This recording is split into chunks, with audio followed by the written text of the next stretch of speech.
Craignez le jour où vous allez retourner auprès d'Allah. C'est pas un film, Erwan.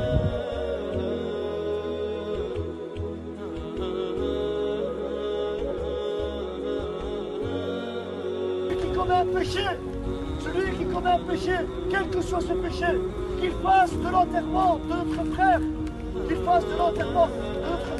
une nouvelle renaissance pour son cœur.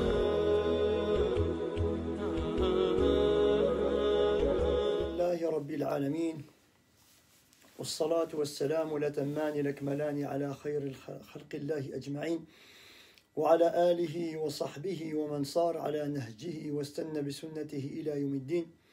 اللهم لا سهل إلا ما جعلته سهلا وأنت تجعل الحزن إن شئت سهلا. اللهم أعني على إعلاء كلمتك فوق كل أرض وتحت كل سماء. اللهم إني أسألك الإخلاص في القول والعمل. اللهم إني أسألك علما نافعا ورزقا واسعا وعملا صالحا. اللهم اجعلنا من الدعاة المهتدين. اللهم اجعلنا من الدعاة المهتدين. اللهم اجعلنا من الدعاة المهتدين. Mes honorables frères et sœurs, assalamu alaikum wa rahmatullahi wa barakatuh. Nous revoilà dans la continuité de nos séries de live spécial Ramadan, donc spécial couvre-feu, spécial Covid, on va appeler ça comme ça. Et nous allons essayer, bitawfiq min Allah Azza wa Jal, d'augmenter notre foi en nous évadant dans les réseaux sociaux. Alhamdulillah, comme vous le savez, les mosquées, voilà, donc elles sont fermées et on ne va pas laisser nos frères et sœurs comme ça à l'abandon sans essayer de nourrir cette foi et surtout pendant donc Ramadan. Hier, nous avons parlé sur le verset où Allah Azza wa Jalla dit A'udhu billahi minash shaytanir rajim. شهر رمضان الذي أنزل فيه القرآن هدى للناس وبينات من الهدى والفرقان فمن شهد منكم الشهر فليصم ومن كان مريضا أو على سفر فعدته من أيام أخر يريد الله بكم اليسر ولا يريد بكم العسر ولتكملوا العدة ولتكبروا الله على ما هداكم ولعلكم تفلحون. Donc, Allah Azza wa Jal a fait en sorte que le mois de Ramadan, c'est un mois qui dégage une certaine neutralité, une certaine spécificité. Et la spécificité de ce mois béni, premièrement, c'est que les portes du paradis s'ouvrent. Elles se sont ouvertes la veille de Ramadan. Ok, donc la veille de Ramadan à partir de l'Asr, et elles se reformeront. Et donc le dernier jour de Ramadan al-Asr. Durant tout ce mois de l'Asr il y a donc 2 jours jusqu'au Asr du dernier jour de Ramadan, les portes du paradis resteront ouvertes. La deuxième spécificité et la deuxième clémence, on va appeler ça comme ça, de ce mois de Ramadan, c'est que Allah Azza wa Jal a fermé les portes de l'enfer. Et les portes de cet enfer-là, durant Ramadan, elles resteront fermées. Elles ont fermé depuis il y a 2 jours, l'Asr de 2 jours, jusqu'au dernier jour de Ramadan. Donc au dernier Asr de ce mois de Ramadan.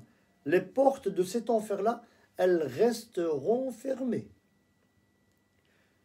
Et Allah Azza wa Jal, durant tout ce mois-ci, il a enchaîné, il a enfermé et enchaîné les shayatines. Et quand on parle de shayatines, et ça aussi c'est un sujet qui fait beaucoup de polémiques, il y a beaucoup de gens qui ont l'impression que par exemple les sorciers ne pourront pas faire leur sorcellerie, ensorceler les gens et autres, etc. Ou bien les sorciers n'ont pas de petits afarit, des petits djinns, les petits djinns qui sont au service des sorciers qui travaillent durant Ramadan. Ben nous disons non. Malheureusement, on aurait bien voulu que ce soit le cas, mais ce n'est pas le cas. Allah Azza wa Jal enchaîne en enfer, dans cet enfer-là, les shayatines les plus coriaces, les shayatines, les abalissa, donc les iblis, les shayatines, les gros afarites, mais pas les petits afarites.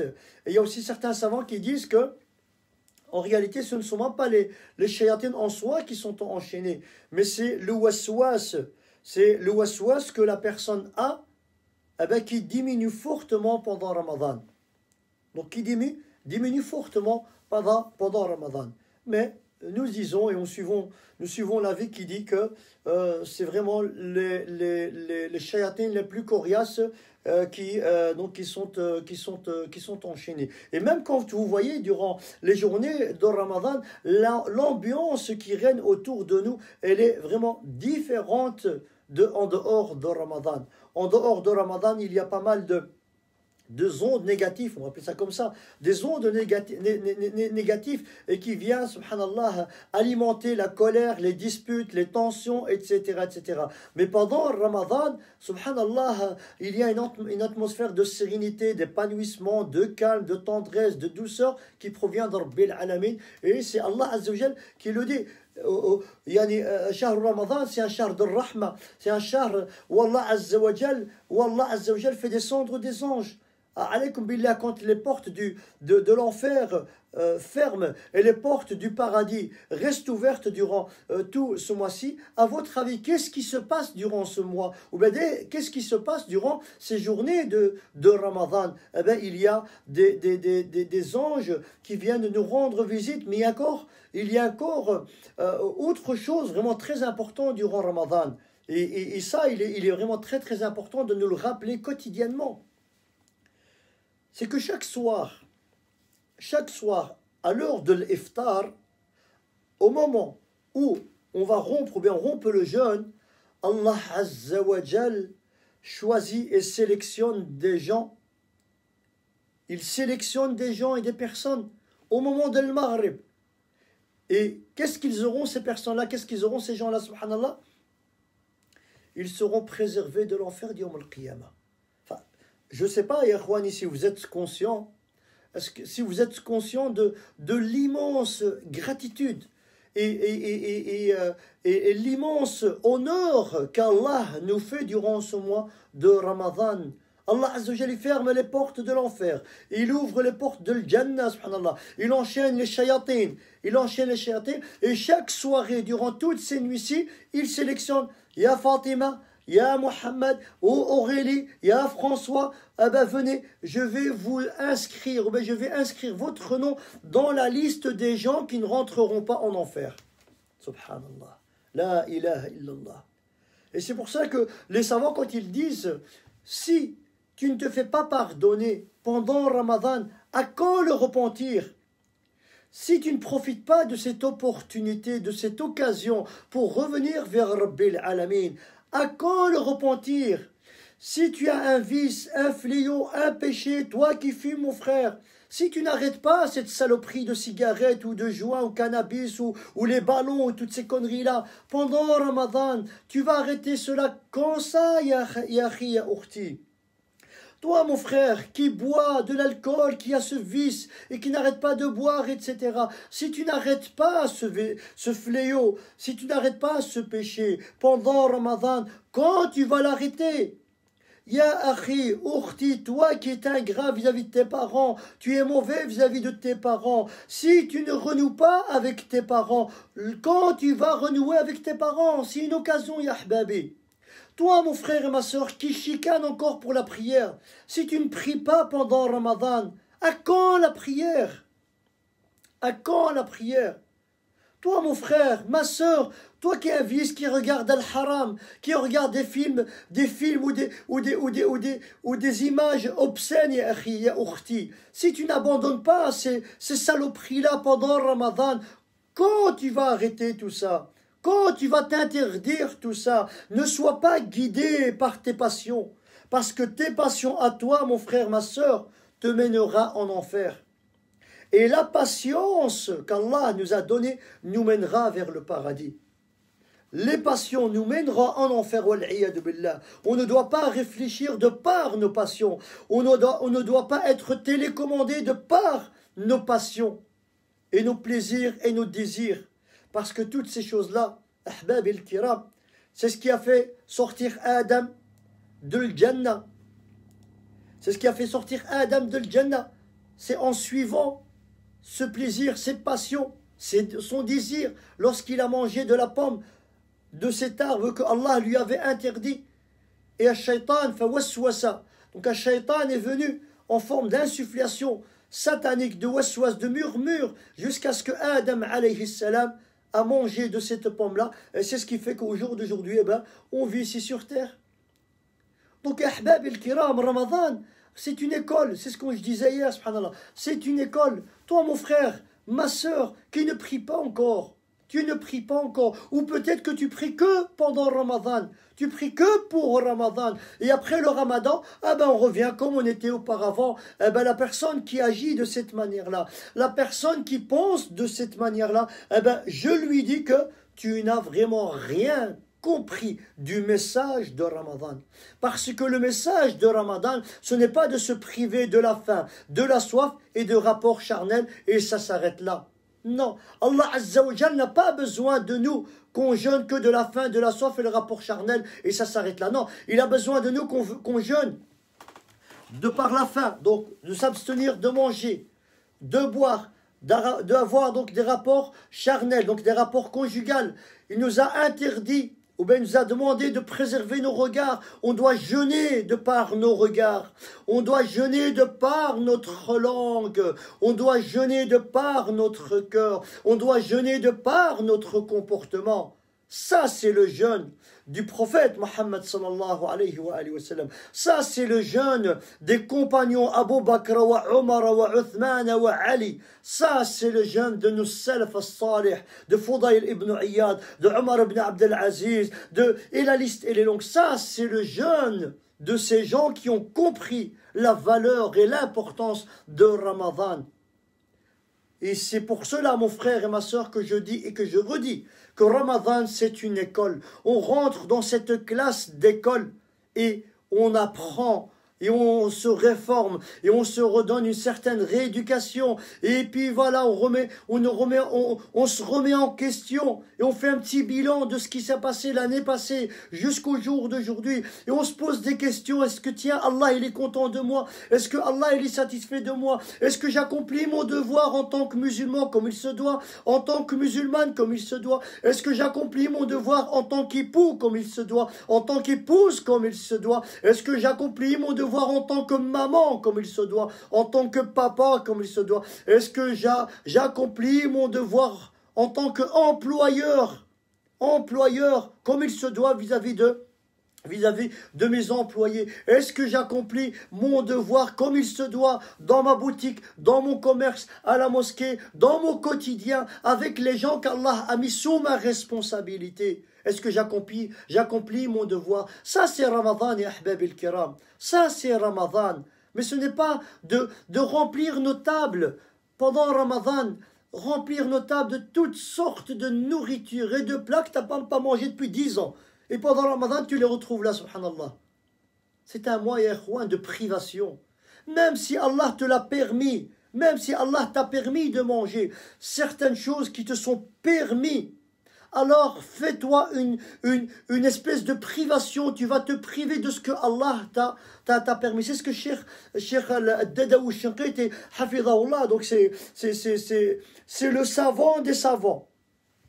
C'est le président du comité de celui qui qui forment les savants. Il dit, même si Allah Azza wa Jal nous a permis même d'avoir des rapports conjugaux, de manger, de boire, donc durant la nuit, eh ben essaye de te priver certaines bonnes choses que Allah t'a données. Pourquoi? Pour éduquer cette âme. L'âme, il faut l'éduquer, ya ahbab al-kiram. L'âme, elle est pleine de mauvaises intuitions. L'âme, si tu écoutes ton âme, mon frère, ma soeur, ton chemin, ta tracé, c'est l'enfer. Celui ou celle qui écoute son âme, celui et celle qui est guidé, téléguidé, orienté de par son âme, de par ses pulsions, sa destinée sera l'enfer. Wal-'iyadu billah, qu'Allah nous en préserve. Wal-'iyadu billah, qu'Allah Azza wa Jal nous en préserve. Walihada ikhwani, c'est ce que je dis et je le redis, que Ramadan c'est une école. Toi ma sœur qui ne porte pas le voile, à quand le voile? Toi ma sœur qui ne profite pas de cette opportunité, de cette occasion de Ramadan, et parce que tu es en vie et tu ne portes pas encore ton voile ma sœur, à quand le voile? Ou bien tu attends qu'on te mette dans un linceul pour faire en sorte que l'unique voile de ta vie, c'était le linceul? C'est ce que tu attends, ma sœur? Et toi, mon frère, ma sœur aussi, la prière, subhanallah, je reçois des gens qui viennent me consulter pour des problèmes de dunya, et ils ne prient pas. Ils viennent me consulter pour des bobos, pour des litiges, que ce soit familiaux et autres, alors qu'ils ne prient même pas. Ils viennent me consulter pour des mal-être, alors qu'ils ne prient même pas, ya ibadallah. Et je ne parle même pas du statut de celui qui jeûne et ne prie pas. Et oui, il y a encore des gens au jour d'aujourd'hui qui font le Ramadan, mais ne prient pas. Subhanallah. Je ne comprends pas comment cette personne-là peut avoir la conscience tranquille. Jeûner, se priver de la faim, de la soif, donc accomplir un des piliers parmi les piliers de l'islam, et ne pas accomplir la prière, alors que la prière c'est le deuxième pilier de l'islam. La prière, elle a été appelée salah, qui veut dire sila, le lien entre la créature et son créateur. Si ce lien a été interrompu, ben on va mettre le jeûne où ça? Le jeûne de Ramadan, on le mettra où ça? ولهذا يا أحبابي الكرام, nos salaf al-salih, durant Ramadan, ils mettaient de côté toutes les autres sciences, toutes les autres adorations, et ils se concentraient que sur Ramadan. Qu'est-ce qu'ils pourront faire de bien durant Ramadan? Et je l'ai dit, et je le redis, ya ahbab al-kiram, durant Ramadan, nous avons plusieurs portes d'adoration qu'on peut mettre en pratique. Il y a différentes sortes d'adorer Allah durant Ramadan, différentes bonnes actions. Celui qui a facile à faire des prières, que ce soit nocturnes et des prières surérogatoires, mashallah, ben qu'il rentre par cette porte de cette adoration. Celui qui a les moyens, il a l'argent, il est aisé et il a la possibilité de donner, eh ben qu'il rentre par cette porte de l'khair, par cette porte d'adoration qui est as-sadaqa wa at-tabarru'at. Celui qui a la facilité de lire le Coran, donc de lire le Coran et qui le lit durant la journée, eh ben qu'il profite de cette occasion-là et qu'il lit le Coran pour qu'il puisse rentrer par cette porte de cette action, bonne action qui est le Coran. Celui qui n'a ni la prière, ni les donations, ni le Coran, ni le Karim, de par son comportement, qu'il rentre par cette porte, de cette bonne action qui est le bon comportement. Celui qui n'a ni ça, ni ça, ni ça, qui rentre par la porte de cette bonne action qui est al-ibtisam, un sourire à ton prochain, Irwani. Celui qui ne sait pas, qui rentre par la porte de celui qui a la possibilité d'alléger une souffrance de son frère et sœur musulman. Celui qui allège une souffrance à son frère, Allah Azza wa Jal, Yawm al-Qiyamah, il lui allégera une souffrance parmi les souffrances de l'akhira. Venez en aide à vos frères. Propagez la bonne parole. Propagez le bon comportement. Propagez des beaux sourires et des belles paroles douces et tendres, ya ikhwani. Et celui qui ne trouve aucune occasion, ni la prière, ni le Coran, ni sadaqa, ni le bon comportement, ni la belle parole, ni un sourire, alors il te reste encore une porte qui est ferme ta bouche.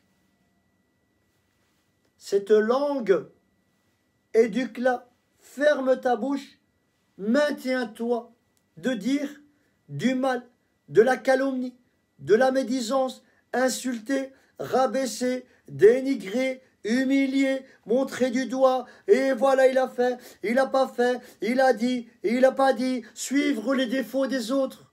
Il y a des gens, même sur les réseaux sociaux, c'est un fléau, c'est une puanteur.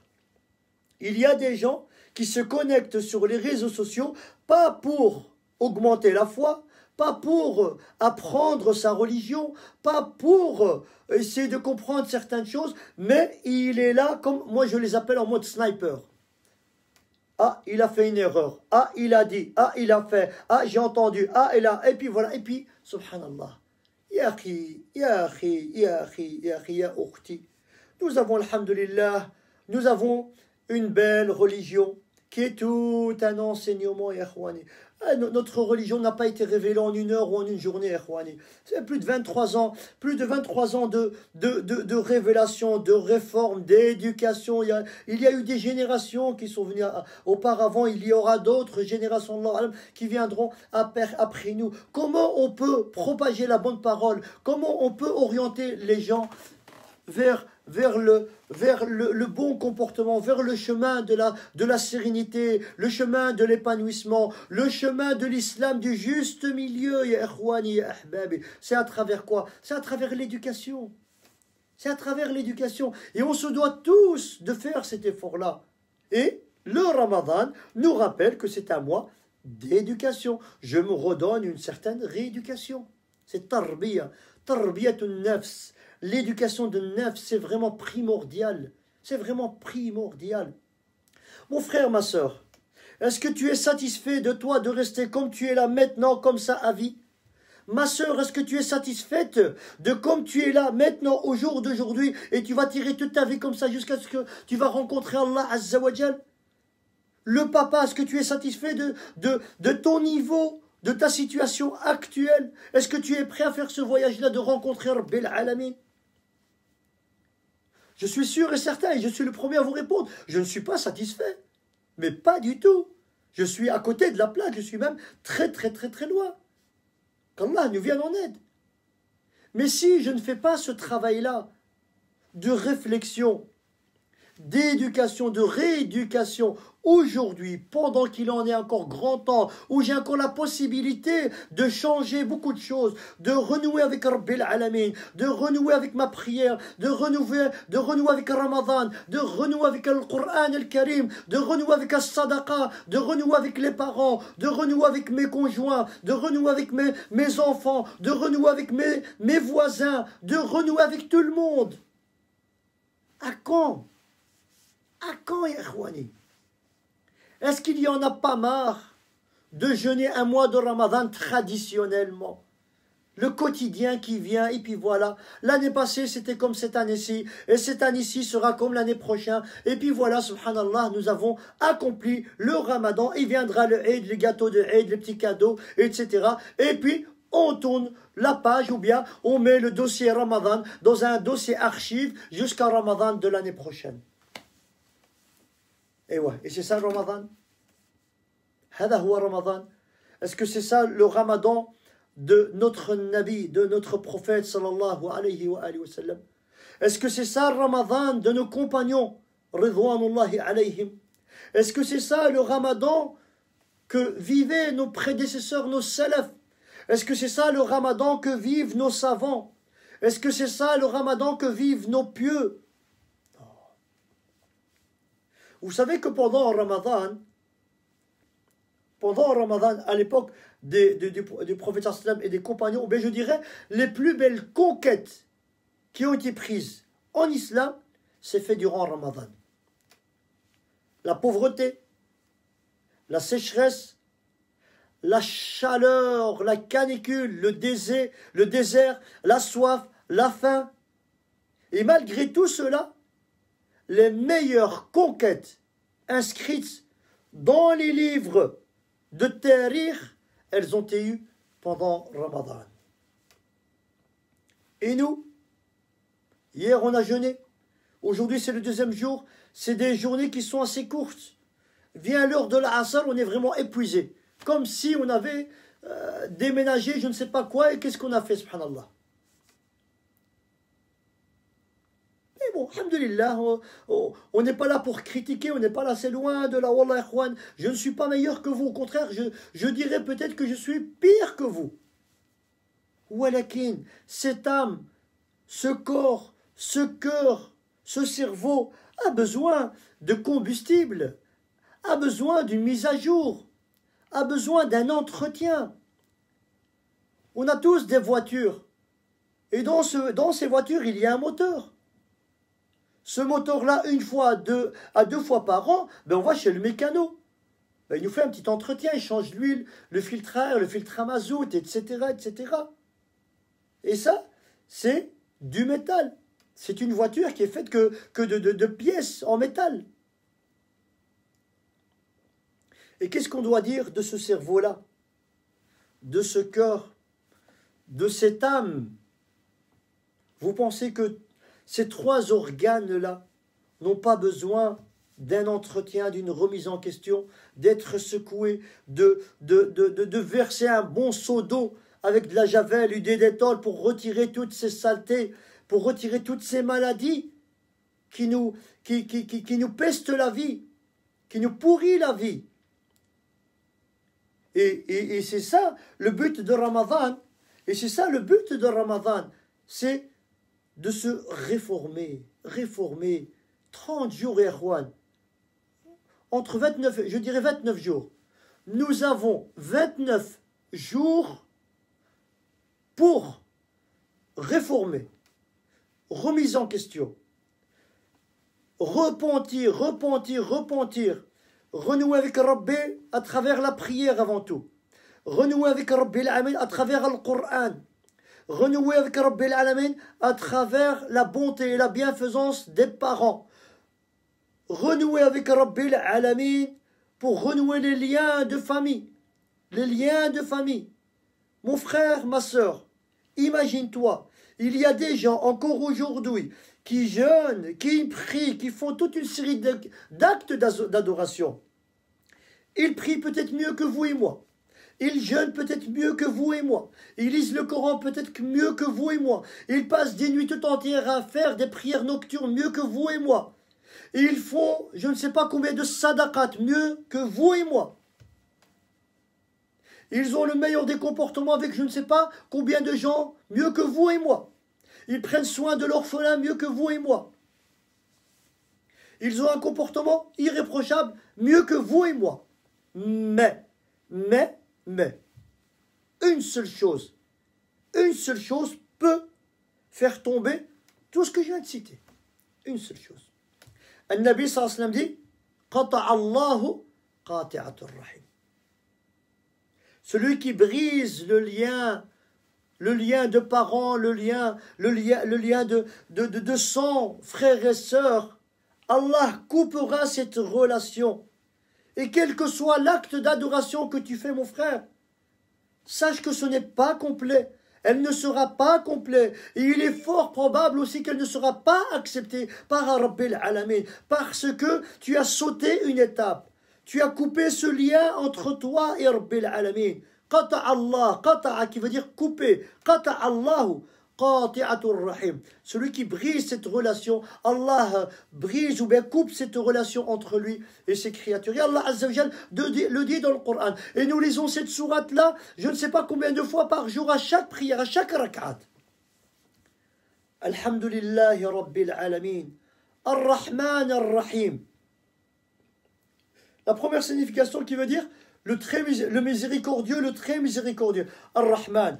Ar-Rahim a aussi une autre signification, qui est le lien qui te rattache, toi mon frère et ma sœur, à tes parents, à tes frères et sœurs de sang. Est-ce que c'est pas honteux, Ikhwani? La plupart des problèmes que nos familles ont, et quand je dis nos familles maghrébines malheureusement, c'est le seul et l'unique problème qui revient le plus souvent, le problème de l'héritage. Subhanallah. Le problème de l'héritage. Le problème de l'héritage, c'est ce qui a fait que un tel était en dispute avec son frère, un tel était en dispute avec sa sœur, un tel est en dispute avec son père, un tel est en dispute avec sa mère, avec son cousin, sa cousine. Tout ça pourquoi? Tout ça pourquoi? Pour de l'argent, pour un petit bout de terrain, pour une maison, pour des briques, pour du sable, et voilà. Mais celui-même qui est parti et qui vous a laissé cet héritage-là, mais lui-même il est parti, il a tout abandonné. Et toi, mon frère, ma soeur, tu penses que tu ne partiras pas comme lui, il est parti? Alaykoum billah, ikhwani. Alaykoum billah, il est grand temps de revenir vers Rabbil Alamin. Il est grand temps de se détacher de dunya, des plaisirs de dunya, des futilités de dunya, et de renouer avec Rabbil Alamin. Car la véritable demeure qui nous attend, ya ahbab el-kiram, la véritable demeure qui nous attend, la véritable maison, c'est celle de l'au-delà, ya ahbabi. Dunya, il n'y a rien dans le dunya, si ce n'est que les actes d'adoration, ahbabi. Si ce n'est que les actes d'adoration, tout est fait pour te décevoir dans le dunya. Eh bien, autant te préparer. Prépare-toi psychologiquement, mentalement à être déçu de dunya. Parce que An-Nabi sallam dit Ad-dunya daniya. Dunya qui veut dire il n'y a pas plus bas que cela. Il n'y a pas plus bas que Ad-dunya, subhanallah. ولهذا النبي صلى الله عليه وآله وسلم, on lui a proposé les richesses de l'époque que les Qurayshites avaient. On lui a proposé dunya wa ma fiha, l'argent, l'or, les joyaux, les terres, les femmes. On lui a tout proposé. Et il a répondu à Ahl Quraysh à l'époque. Il leur a dit Wallahi alladhi la ilaha illa. Il a juré au nom d'Allah que si vous m'apportez la terre d'un côté et le soleil d'un autre côté comme donation pour que je délaisse cette religion, je ne la délaisserai pour rien au monde. Il a vraiment fermé le clapet aux Qurayshites de l'époque pour ne pas leur laisser une opportunité, une porte ouverte. Voilà, on ne négocie pas avec ça. Et c'est ce que nous devons dire aussi. Malgré que je ne reçois pas cet héritage-là, mais c'est pas pour autant que je veux rentrer en litige avec un tel. C'est pas pour autant que je veux commencer à maudire, et encore pire que ça. Wallah, j'en ai même honte. Encore pire que ça. Il y a des gens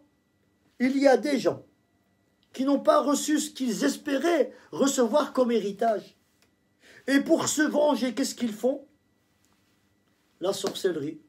Ils vont chez le sorcier du coin, et en allant chez lui, en rentrant chez lui, ils sortent déjà de l'islam.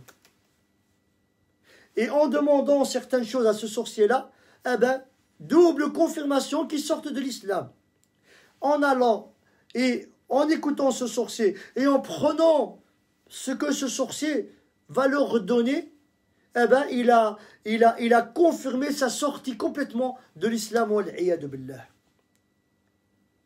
Je vais sortir de l'islam, je vais ensorceler quelqu'un, je vais faire du shirk billah à Allah Azza wa Jal pour des briques, pour quelques euros, quelques dirhams, où je vais vivre 30 ans, 40 ans, et dans ma tombe et dans l'au-delà, c'est éternel. Subhanallah, la ilaha illallah. Mais quel raisonnement, quelle ignorance et quelle honte à la personne qui réfléchit de cette manière-là. Le meilleur d'entre nous, c'est celui qui divorce cette dunya et qui la divorce 3 fois. Je te divorce, yad dunya. Je te divorce, yad dunya. Je te divorce, yad dunya. Tu ne m'apporteras rien de bien ou de bon dans l'akhira, si ce n'est mes bonnes actions et malheureusement mes mauvaises actions qui nous suivront dans l'au-delà. Qu'Allah nous guide et qu'Allah nous guide et accepte notre repentir. Ahbab el-Kiram, je vais m'arrêter ici, Inch'Allah, pour aujourd'hui. Et je vais à chaque soirée terminer mon live avec des du'as parce qu'il y a beaucoup de gens qui me le demandent. Il y a beaucoup de gens qui sont dans les hôpitaux, dans les soins intensifs. Il y a beaucoup de familles de décédés qui me demandent de faire des du'as pour leur famille. Il y a beaucoup de mamans et papas qui demandent de faire des du'as pour leurs enfants qui malheureusement n'ont pas le meilleur des comportements. Enfin, j'espère être sincère dans mes propos et j'espère, Inch'Allah Benillah, que ces paroles-là toucheront, sortent en tout cas avant tout d'un cœur sincère et toucheront des cœurs qui me regardent et qui me suivent durant donc ces directs. Bismillah. Allahumma lakal hamd, anta qayyumus samawati wal ardi wa man fihinna wa lakal hamd.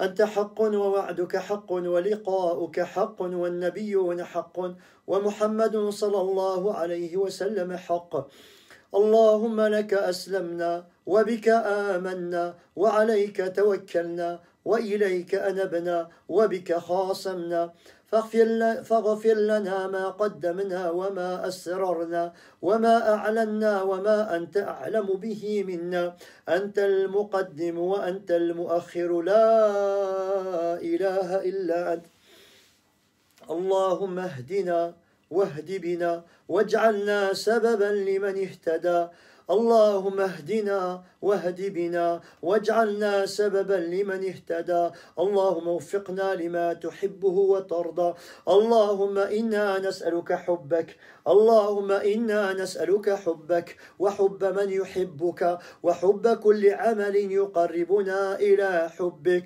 اللهم إنا نسألك حبك وحب من يحبك وحب كل عمل يقربنا إلى حبك اللهم انصرنا على من عادانا اللهم انصرنا على من ظلمنا اللهم انصرنا على من شتمنا اللهم انصرنا على القوم الظالمين اللهم انصرنا على الساحرين اللهم انصرنا على الحاسدين اللهم انصرنا عليهم يا ذا الجلال والإكرام اللهم اشف مرضى المسلمين اللهم اشف مرضى المسلمين اللهم عافيهم اللهم عافيهم اللهم اشف مرضى المسلمين اللهم ابدل لهم جسدا خيرا من جسد ودما خيرا من دم وصحة خيرا من صحة اللهم نسألك أن تشفيهم بشفائك شفاء لا يغادر سقما اللهم نسألك أن تشفيهم بشفائك شفاء لا يغادر سقما اللهم ارحم أموات المسلمين اللهم ارحم أموات المسلمين الذين شهدوا لك بالوحدانية ولنبيك بالرسالة وماتوا على ذلك اللهم اغفر لهم وارحمهم وعافهم واعف عنهم وأكرم نزلهم ووسع مدخلهم واغسلهم بالماء والثلج والبرد ونقهم من الذنوب والخطايا كما ينقى الثوب الأبيض من الدنس اللهم اهد شباب المسلمين اللهم اهد شباب المسلمين اللهم ردهم إلى دينك مردا جميلا اللهم ردهم إلى دينك مردا جميلا اللهم حبب للشباب اللهم حبب الصلاة والصيام والقيام اللهم حبب للشباب الصلاة والصيام والقيام اللهم احفظ أخواتنا اللهم احفظ أخوات المسلمين اللهم احفظهن من الستر اللهم يا رب العالمين حبب لهن الصلاة والسترة والعفاف والغنى والحجاب.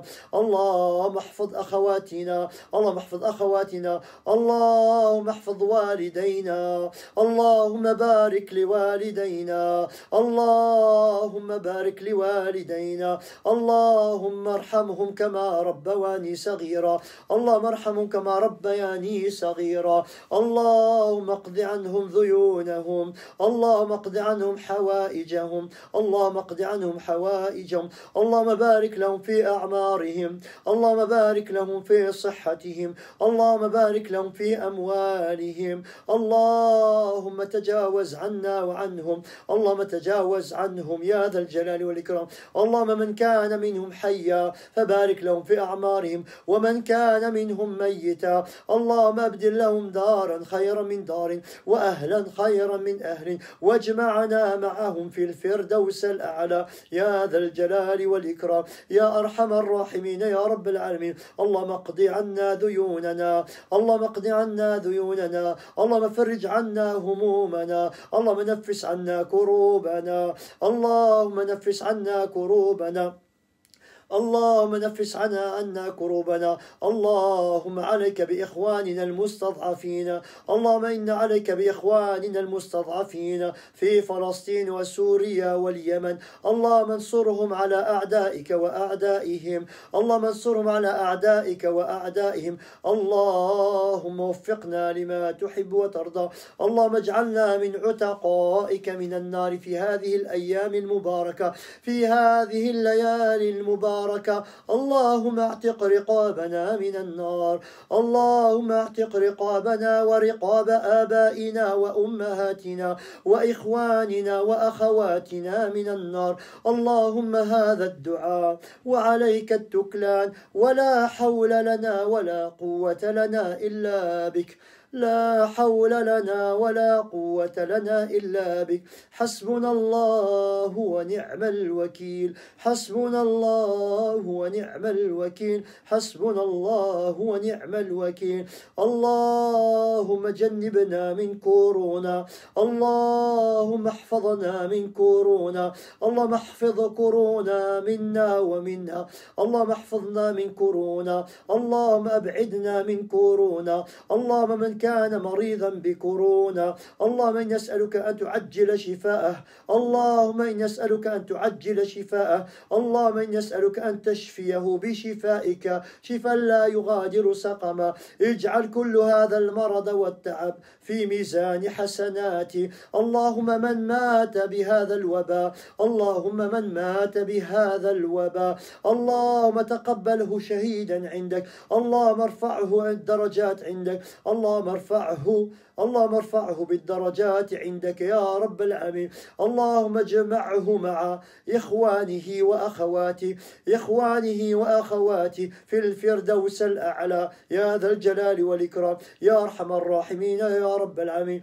اللهم صل على نبينا محمد كما صليت على إبراهيم وعلى آل إبراهيم، وباركت على محمد وعلى آل محمد كما باركت على إبراهيم وعلى آل إبراهيم في العالمين إنك حميد مجيد. سبحان ربك رب العزة عما يصفون، وسلام على المرسلين، والحمد لله رب العالمين. Mes frères et sœurs, sur ce, je vous dis Inch'Allah demain. C'est l'heure de l'Isha. N'oubliez pas donc les prières de Tarawih. N'oubliez pas de partager.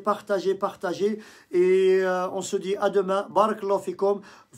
Faites-moi part de vos suggestions, de vos conseils, de vos rappels, questions. Et je me ferai une joie d'y donner donc une réponse assez rapidement. Sur ce, assalamu alaikum wa rahmatullahi wa barakatuh.